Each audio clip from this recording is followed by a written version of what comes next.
Hi everyone. In this video, we'll begin our discussion of the derivative and differentiation, a discussion which will also continue into the next video as well. In this video, we'll discuss the definition of the derivative, some rules for differentiation, and some immediate consequences of that definition. In the next video, we will look at applications of the derivative and how the derivative is used in things like optimization, and other problem-solving strategies involving the derivative.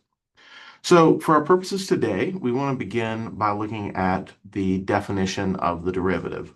So the derivative of a function is defined on, the derivative of a function f defined on an interval I at a point A in that interval I is given, if the limit exists, by f prime of A is equal to the limit as x approaches A of f of x minus f of A over x minus A. Now, we've seen this quantity before. We discussed last time in motivating our study of limits. If I have a function f, it's defined certainly on some interval here, and we'll take some point here, say A here. So I have a function f, it's defined on some interval which contains a point A, and we're going to look at the derivative of this function at A. And the idea is you pick some other point x, okay? And with this we can construct the secant line between these 2 points. This secant line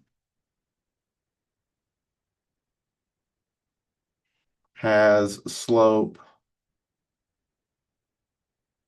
of f of x minus f of a.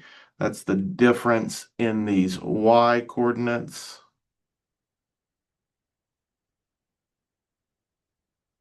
over x minus a. So that's just the slope of that secant line.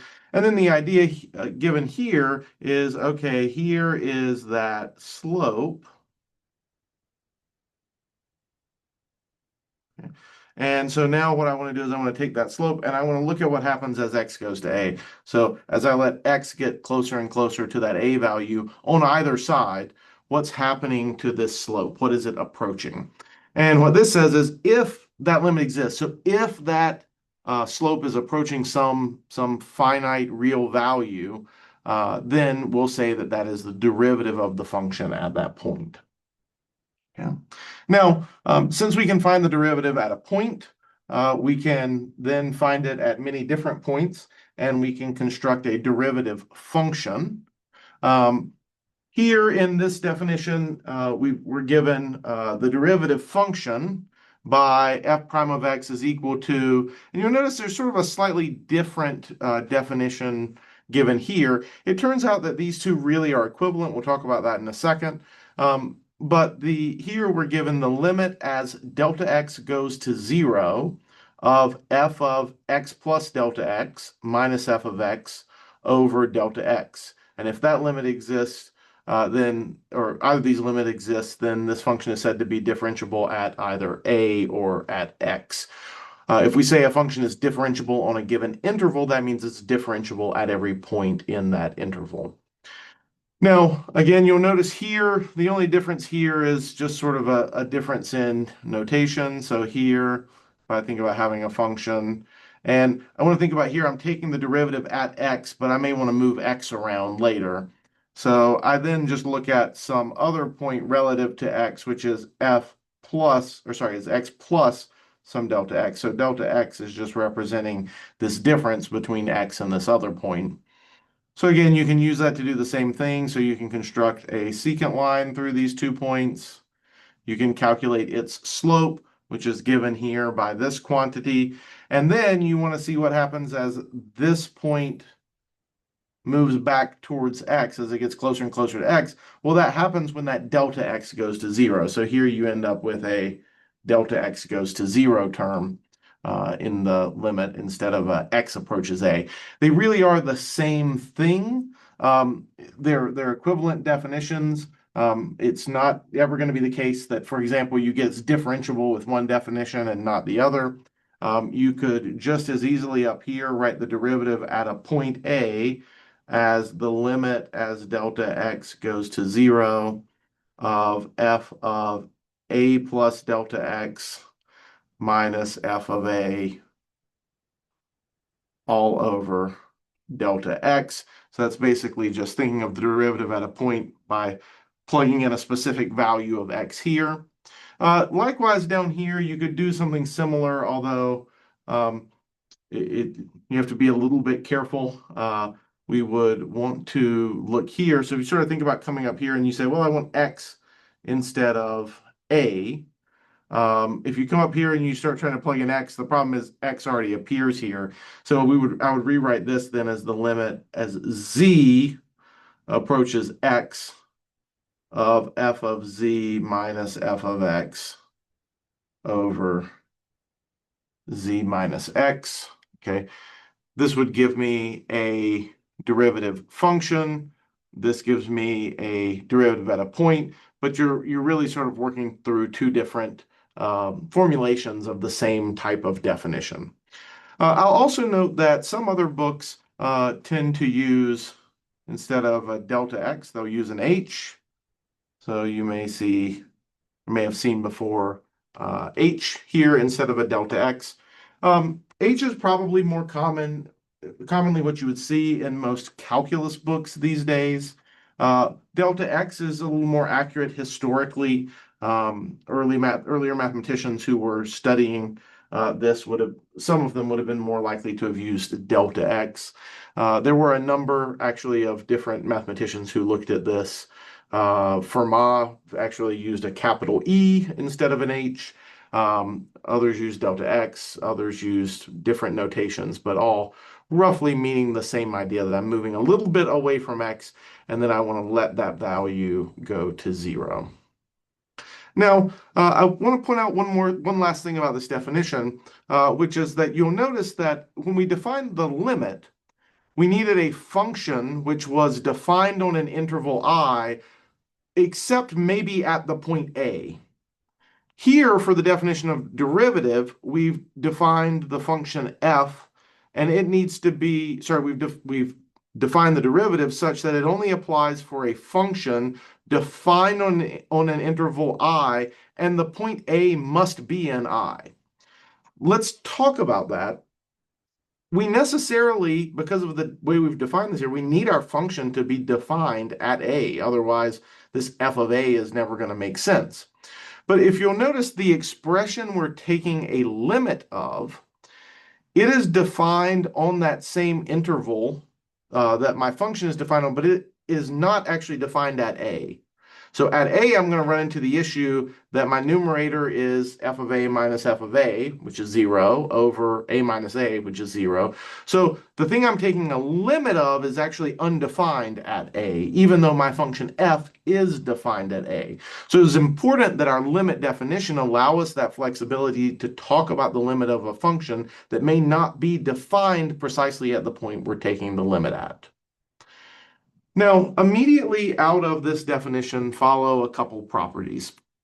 The first, and in some ways the most fundamental to analysis, is that if a function is differentiable at a point A, then f is also continuous at that point A. Now, this is something that we'll actually prove a bit later on, but it's worth remembering for now. And in fact, maybe the most helpful thing is actually the contrapositive of this statement, which would just say if a function is not continuous at A, then it is not differentiable. So as we start to think about, we start building sort of a library of examples, we could have a function, say, that looks something like this. This function clearly has a jump discontinuity at A, and therefore it's not differentiable at A. Notice, however, that this theorem does not say that just because a function is continuous, it is necessarily differentiable. So, for example, if I were to look at a function like this, and here's my point A, this function is not differentiable at A. Why? If we think about the slopes of secant lines, if we take a limit from the right, all of those secant lines are going to have this same sort of negative slope. So when you examine this limit as x approaches a of f of x minus f of a over x minus a, well, if you look at the limit from the right-hand side, so as these x values come from the right-hand side, you're going to get that all of these slopes are negative. Right? They're actually the same negative constant as I've drawn them here. When you look at a limit from the right, let's find this. I don't know if this will show up so well, but as you look at the limit, sorry, if you look at the limit from the right, you get these negative values. As you look at the limit from the left, this is yellow, but I think it's showing up in a very similar color. But you'll actually see here all of these have positive slopes. All these lines have positive slopes. So the limit as x approaches a from the left of f of x minus f of a over x minus a is going to be positive. Well, what does that tell me? That tells me that this limit from the left is not equal to the limit from the right, and therefore the limit as x approaches a of f of x minus f of a over x minus a does not exist. Okay? And therefore, f is not differentiable at a.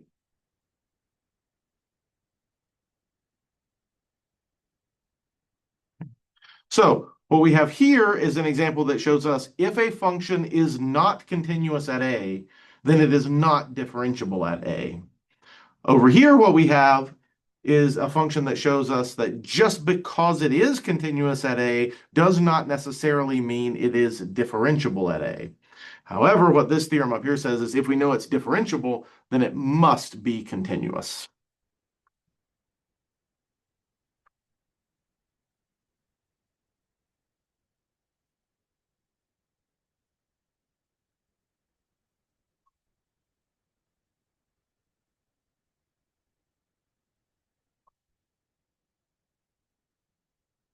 Now, if you think back to, say, a calculus 1 course, right, you learned a bunch of sort of derivatives. You just memorized these things, right? You memorized that the derivative of sine of x was cosine of x, and that the derivative of cosine of x was negative sine of x, and the derivative of e to the x was e to the x, and so on and so on. There are many more than the ones I've simply written up here. And once you did that, you sort of forgot about the limit definition, right? We often sort of stop. We talk briefly about it, maybe at the very beginning of a Calculus 1 course, and then we move on. What I want to emphasize to you is that really, even though these are formulated as things about derivatives, they're really statements about limits, right? So if I think about taking this first one, the derivative of sine of x is equal to cosine of x, if I replace this with the definition, right? So this is really saying the limit as delta x goes to 0 of sine of x plus delta x minus sine of x over delta x. Well, that's just the same as cosine of x. So really what all of these things are, all of these derivative rules you memorize, they're really telling you something about the limits here, right? So people did a lot of work to calculate these limits, and now, okay, now you just know what the derivatives of these things are. And this is nice because you don't want to have to deal with limits like this over and over and over again. You'd like to just understand some basic building blocks, and then from those basic building blocks, be able to take the derivatives of more complicated functions. So you could re-express each of these as some statement about a limit. How you calculate those limits depends on the particular limit you're looking at. There's often not one sort of tool that you can just hit limits with and say, oh, okay, here's how I calculated this limit. It often involves a lot of sort of algebraic tricks, maybe some estimates of different types, knowing how quickly something grows or doesn't grow. Those are all sort of different tools in the toolbox for evaluating limits. But there's no general theory that just sort of allows you to immediately calculate any limit. So once you've worked out sort of a list of basic derivatives, The question then becomes, well, how can I take the derivatives of more complicated functions that are built out of those similar functions? So just as we had sort of an algebra for limits theorem and an algebra for continuity theorem, we have an algebra for derivatives theorem.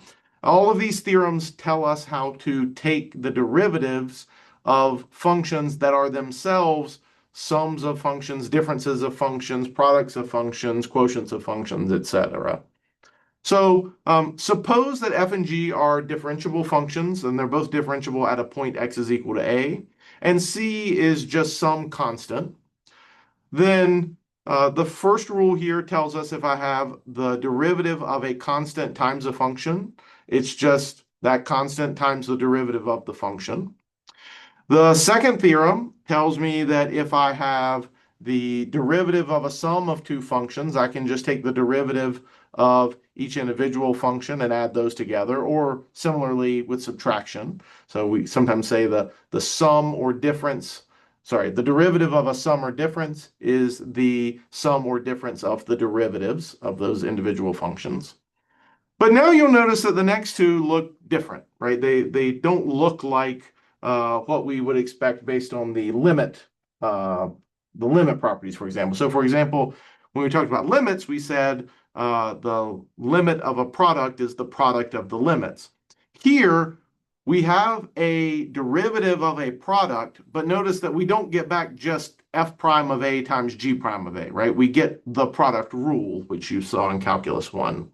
Okay. So we have something a little bit more complicated, right? A product rule for derivatives of products of functions, and then we have the quotient rule also stated here. Now, each of these can be derived from the limit definition of the derivative. And the reason these are more complicated is precisely because of that limit definition.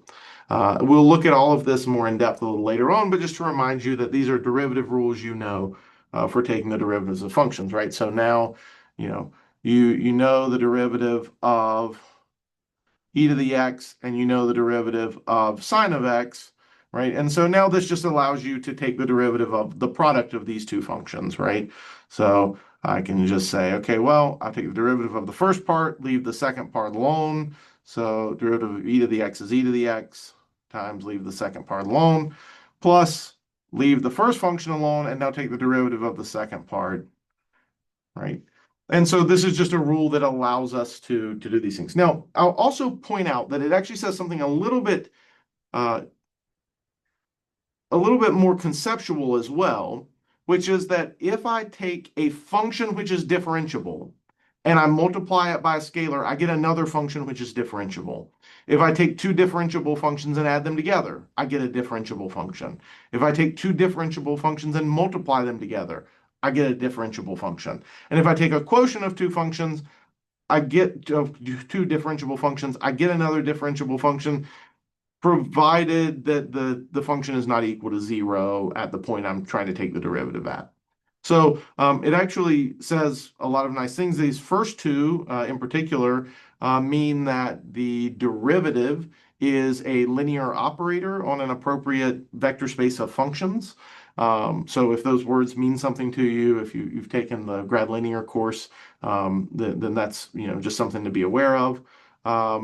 And these other two properties are just, again, the formulas themselves are helpful for calculating derivatives, but it is nice to know that sort of the set of differentiable functions is closed under these operations.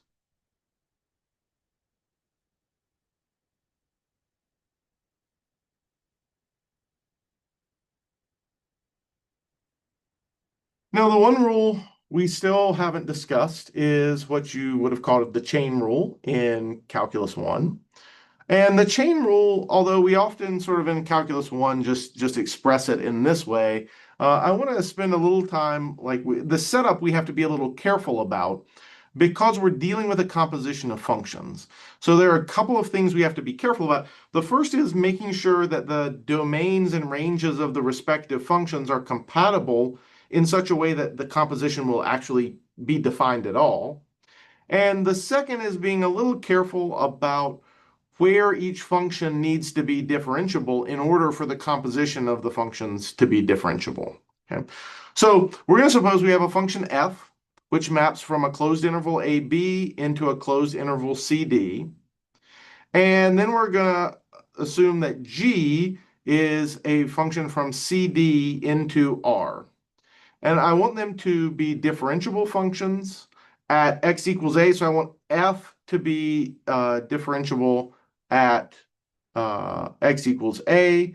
And I want g of x to be differentiable at f of a. Okay. So if we do that, then g composed with f will be a function. So if I think about g composed with f, so g composed with f of x is just defined to be g of f of x. So I'm going to take an x value in AB. It's first going to go into my function f, which is good because that's the domain of my function f. It's going to spit out something in the interval CD. So f of x is going to be something that lives in the interval CD, which is good because g takes things in CD and spits out real numbers. So then the composition function, right, takes inputs in AB and spits out a real number, and it will be differentiable at A, and its derivative is given by the formula you see sitting here. So we often express this as if you're taking the derivative of a composition, it's derivative of the outside function evaluated at the inside function times the derivative of the inside function. Okay. So it's sort of important here to keep track of all of these issues of domain and range, and you could express this in slightly different ways. For example, the range here, if you could get away with the codomain here not being exactly this, but you would need an appropriate set containment. There are things you can work with that aren't quite as restrictive as this. But this is just for the purposes of illustrating this theorem. It's sort of a nice way to understand it. Now, what this really says, when you have a composition of functions, that's when you get the product of the derivatives. However, you have to, because you have like a g prime times an f prime, right? But you have to be careful about the points that you're looking at. So if we think about this sort of, a little more conceptually, so you have a function f, you have a function g, right? And then you have this function, which is g composed with f. Okay. So what's happening first, right? If you take a particular x value, it's getting mapped over here to f of x. And then it's getting mapped, then that value f of x is getting mapped to g of f of x, right? And what we're doing by defining the composition, right, is just sort of cutting out the middleman and saying, we'll just define the function to go straight, straight over here to this same, right, to this same value and just call this g composed with f of x. And what it's saying, so if we think about the derivative as a rate of change, okay, you're sort of picking up some change from f. So that's going to sort of, if you think of this as sort of a magnification factor, as your function f is going to first sort of magnify you by some amount, and that amount it's going to magnify you by is f prime of a. And then g is going to magnify you by some amount, but the amount it's going to magnify you by depends on where you started over here. So depends on f of a, right? And then it's g prime, that's the rate of change of f of a, okay? So you multiply those sort of rates of change together, you get the overall rate of change, right? And you think of this in terms of speeds, right? Like if you say, I doubled my speed and then I tripled my speed, right? How much did my speed change? Well, it increased by a factor, or you sextupled it, right? You multiplied it by 6. So you're multiplying those rates of change to get the overall rate of change.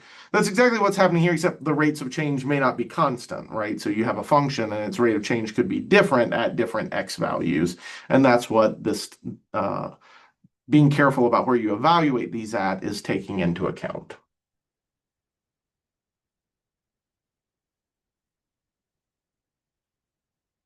Now, all of these rules, the chain rule, product rule, quotient rule, sum and difference rule, all of that, they're very helpful for calculating derivatives. But in particular, the chain rule can be really helpful in proving some things. So I just wanted to sort of quickly give you an example of one theorem that I think is really neat and that we can prove very quickly using the chain rule. So suppose you have a function f from AB into R, which is differentiable.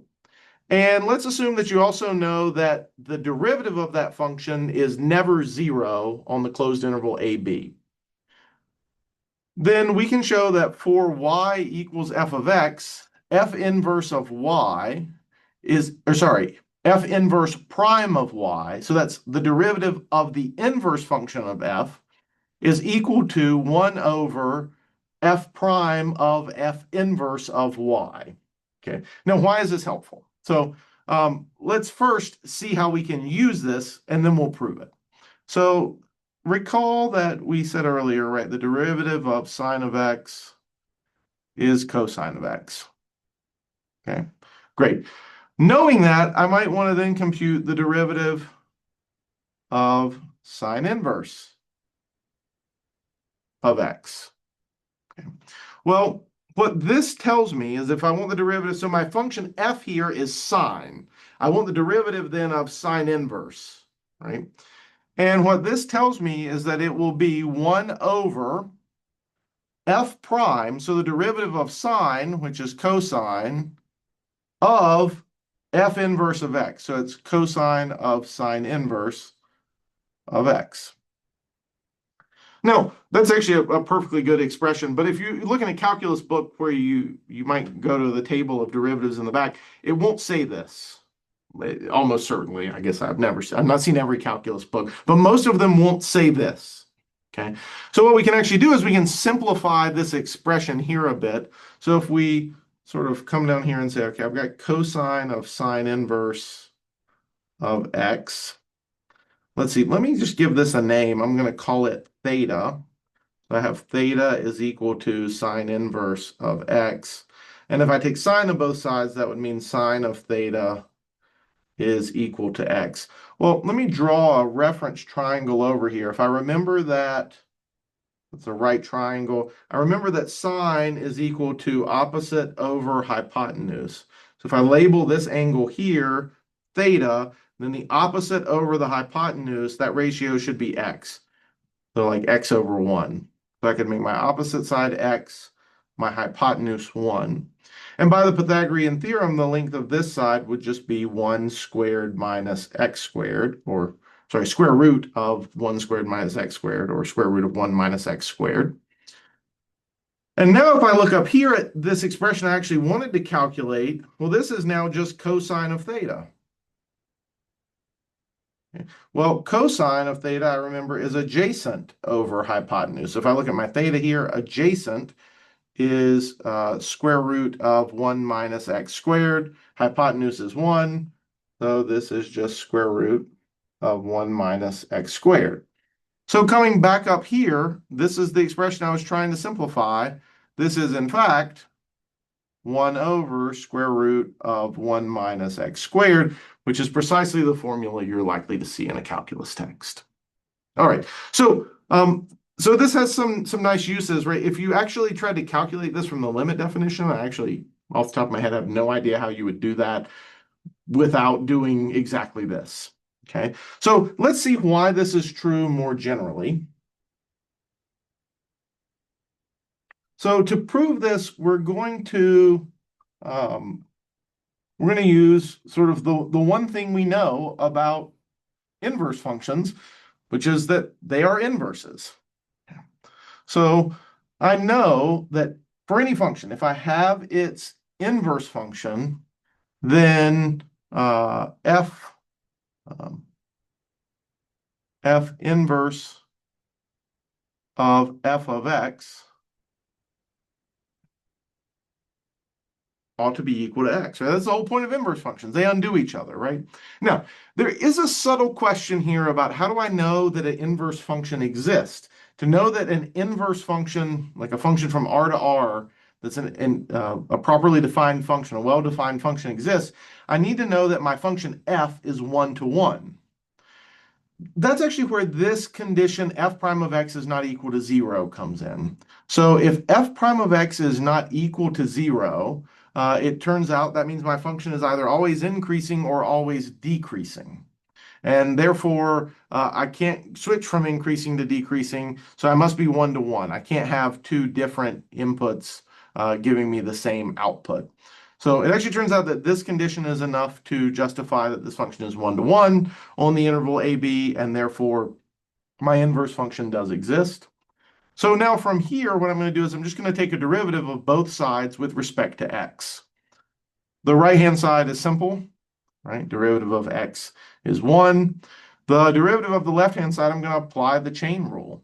So derivative of the outside function, so f inverse prime, evaluated at the inside function. So this is f inverse prime of f of x, okay, times the derivative of the inside function. Well, now if I'm going to divide both sides by f prime of x, I can do that because I know f prime of x is never 0. So f inverse prime of f of x is equal to 1 over f prime of x. And now the last little piece we're going to use here is this condition here, y is equal to f of x. So you'll notice here I have a f of x. I could just make that y. And you'll notice here I want this final expression in terms of just the variable y. I have here just an x, but if y is equal to f of x and the inverse function exists, then f inverse of y is equal to x, right? That's just taking the inverse of both sides here. And so I can rewrite x as f inverse of y. And so now, right, I have proven the formula that I set out to prove. So this is really nice because this gives you a way of calculating what otherwise in many cases would be really awful derivatives simply by knowing the derivative of the original function, right? A lot of times we've defined the nice function, and the inverse function, while helpful, may not always be so nicely expressed, right? So we know a lot about sine, we know a lot less about inverse sine, but this is nice because it allows us to say something about the derivative of inverse sine simply by knowing something about the derivative of sine. Last little note here, and this is just something we'll be using going forward. Once you can talk about a first derivative, you can immediately talk about the third or fourth or fifth or sixth or however many, the nth derivative, right? So if I have a differentiable function and some natural number n, right? So some number n being 1, 2, 3, 4, 5, 6, 7, 8, 9, so on, so on, so on. Then we can define the nth derivative. And this definition here is written recursively. So you start with the 0th derivative, which is just the function. And then the first derivative is the derivative of the 0th derivative. So the first derivative is just the derivative of the original function. The second derivative is the derivative of the first derivative, right? So it's the derivative of the derivative. The third derivative is the derivative of the second derivative. So it's the derivative of the derivative of the derivative of the function, right? And you keep going sort of iteratively like this, right? So you can do this with any function you want, right? So you could do, let's say we do 3x minus e to the x cosine x, and we're not going to do this too far, but I can take a first derivative. So this would just be 3 minus e to the x minus sine of x. A second derivative. Now the derivative of 3 is 0, so that goes away. I get a minus e to the x. I get a minus cosine of x. Third derivative, and right, each time I'm just taking the derivative of the one before. Now, also sort of notationally, we can always write these, and we tend to, first derivative, you tend to just use a tick mark. Second, you might use two tick marks. By the time you get up to 3, you may just start writing in parentheses the number 3 up here. So the third derivative of f of x is minus e to the x. This would now be plus sine of x.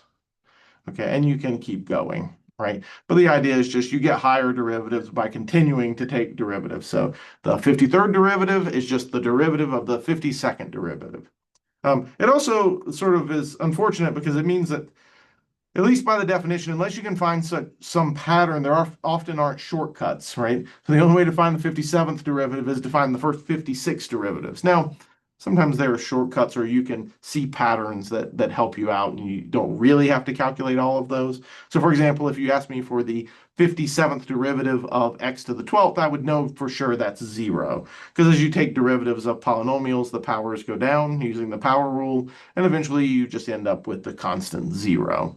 However, for more abstract functions or just more complicated elementary functions, it may be hard to discern such a pattern, and you may just have to calculate all of those.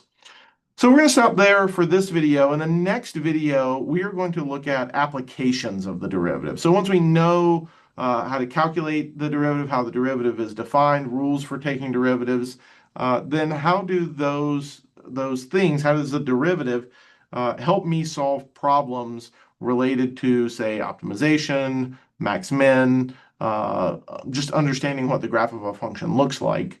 And so we'll look more at that next time.